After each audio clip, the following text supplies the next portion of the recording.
Hello my loves, I'm Ellie Frost. Thank you so much for being on my channel where we're talking about the multi-dimensional approach to radically and rapidly healing and transforming during and after narcissistic abuse. And I wanted to make this video because an awesome question came up on the channel about, it summarized, it's like what to do when you're scared about what the narcissist will do when you leave them, right? And this could be a lot of things, right? Including, but let's go through them. So the particular question was, could you talk a little bit more about how to navigate your emotions when a narcissist acts like a child, a suicidal crying victim when you're going to leave them? How do you navigate the emotions of moving through that? How do you turn off compassion for them so you can still leave even when they pretend to be in this state? And I think like being scared of what the narcissist will do when if you leave them, that's part of it, isn't it? It's like our own like hearts, like being scared of like abandoning someone, right, at their worst state, which is what the narcissist will do to us. But we find it, I mean, it's excruciating to do to someone else. And there's also the fear of the consequences of the smear campaign, the attack, the bullying, the harassment, the way that they threaten to ruin your lives. There's two elements. There's the emotional side of how am I going to live with myself, right?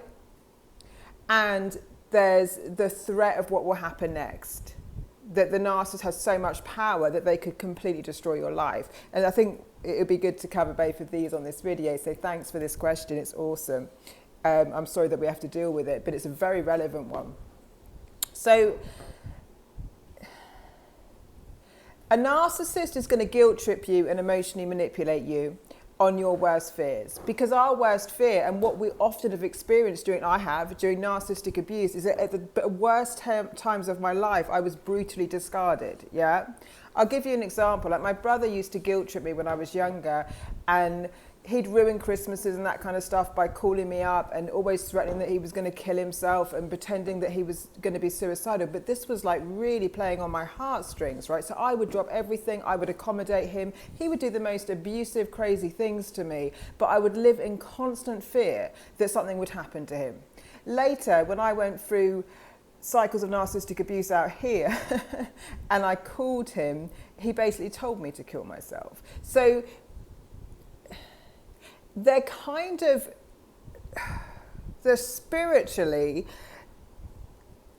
reflecting to you your worst fears, what you never want to be capable of, right? Because what they're capable of is what you'll never be capable of. So it is all an act with them, but here's the thing, that doesn't help us just to know that, yeah? So again, if you can join Sovereign, it's open right now, and I have a whole module on getting out of the fog. What's the fog? Fear, obligation, and guilt. But it's not just a logical course, what I teach you. I do teach you the intellect to understand that when we're doing things out of fear, obligation, and guilt, we're often being manipulated, right? But there's energetic work in there as well so that you can come home in it. Because what we don't want to do, and this is why people stay with elderly parents and they're over-giving and we're doing things for people that we don't want to do, but like we're so scared of what they might do if we don't do them, either because they might hurt us or hurt themselves, that we stay in this trap. So the energy work I do with people, it helps you connect to the higher truth, yeah? Which is giving you peace and truth in the situation, which otherwise could completely derail your mind, because we feel so much guilt in these cycles, right?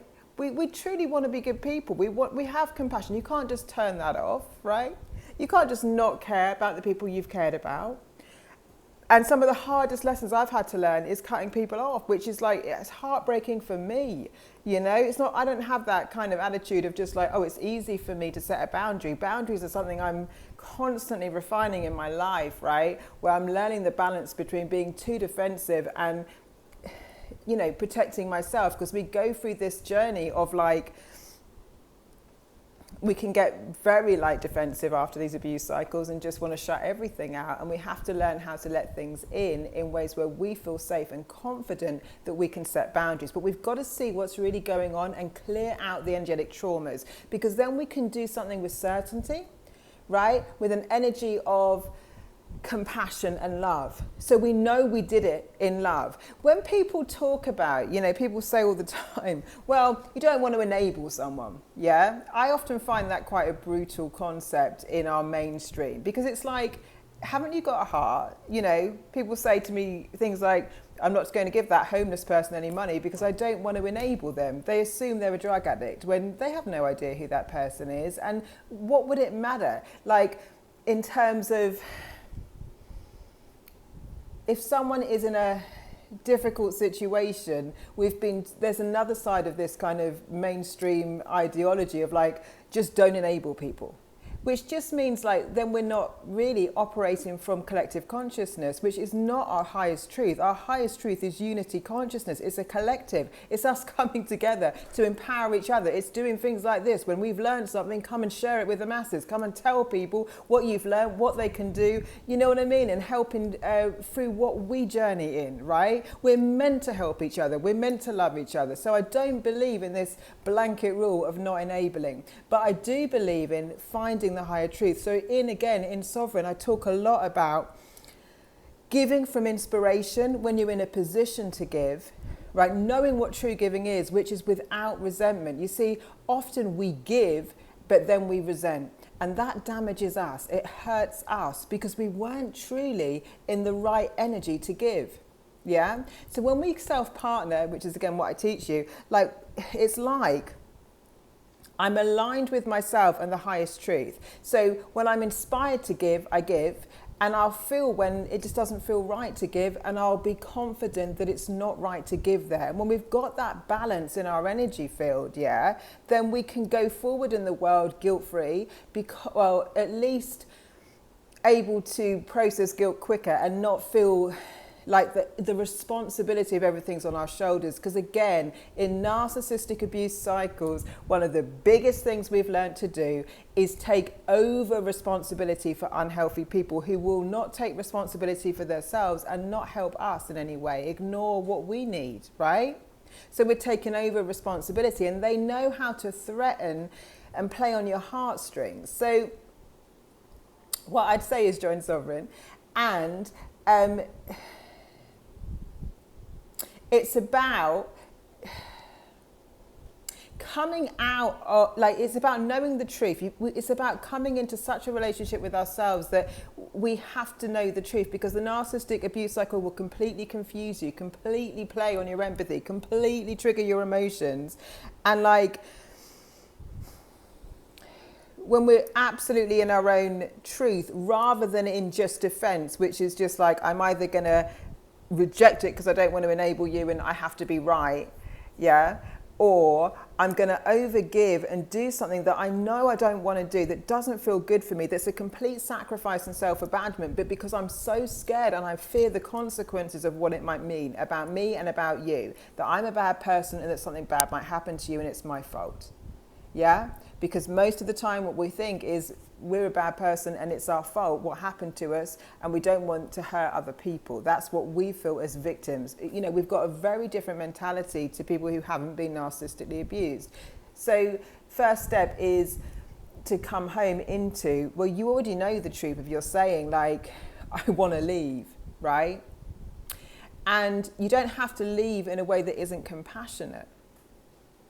You can leave in a way that's loving. You can leave in a way where you're doing your best. But the best thing to do is to come into something like what I teach, because you get to clear the trauma so that you know, like, because there will be times when we do these things, when we leave, when we say no, that we're going to go back and forth in our minds, right? It's just part of what's happened to us. And we're going to go, I still have to work on this, right? Where we'll question ourselves because something in our life hasn't worked out, or we'll miss that person, or, you know, maybe we get under psychic attack and we'll start doubting what we've said or done.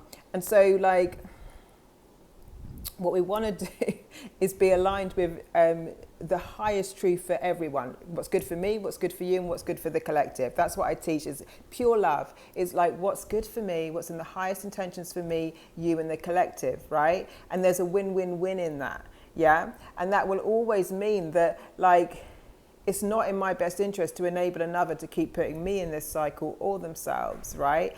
And there's a higher outcome for them too in it, which doesn't mean I have to leave, like, without compassion. The compassion can be there, but the biggest thing is, like, so I've got a system for how you process your emotions. I've got a system for, I've got energy clearings and activations that will help you deal with this, so that when, because inevitably it often does at a later date, when it replays in your mind a bit, you'll be able to clear that out and come back to what the real truth was. And in these cycles, our truth, like what we know, is being distorted. So we tend to later go back to doubt ourselves, and that's what holds us back from really going forward and creating our true lives, because we don't want to risk getting it wrong, right? We don't want, again, I've seen it a lot with people and how they deal with, I mean, I did it with mine, with their parents. It's like, well, my mum used to say, well, I could die.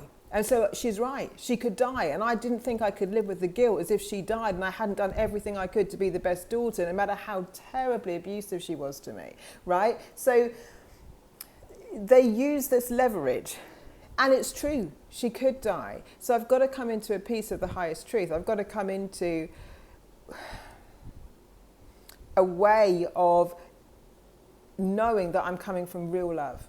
And love is not sacrifice, it's not self-abandonment, it's not exploitation, it's not having to completely lose yourself for someone else because you're so scared of the consequences of either what they'll do to hurt themselves or what they'll do to hurt you. I hope that helps, my loves. Thank you for the questions. Keep commenting. Please join Sovereign if you can. Thank you for all your support. I love you, and I'll speak to you soon.